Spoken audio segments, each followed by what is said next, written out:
In this video, I'm going to show you how to turn off sticky keys, pop-up and Windows 11 and on your Windows 10. Now this should be a quick and easy process video. All you need to do is to go ahead to the search menu, then type in settings. Now the first option, go ahead, open that up. After that, just go ahead to the left side, click on accessibility. Then on the right side, scroll down under interactions, click on keyboard. Now make sure filter keys and toggle keys are turned off, as you can see here. Then just go ahead, close out of settings. Then go to the control panel. After that, click on open.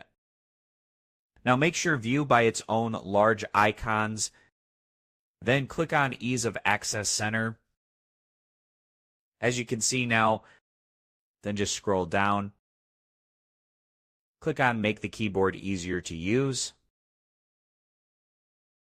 Then make sure turn on toggle keys and filter keys are turned off, as you can see. Then turn off the turn on toggle keys by holding down. After that, click on apply, then click on OK.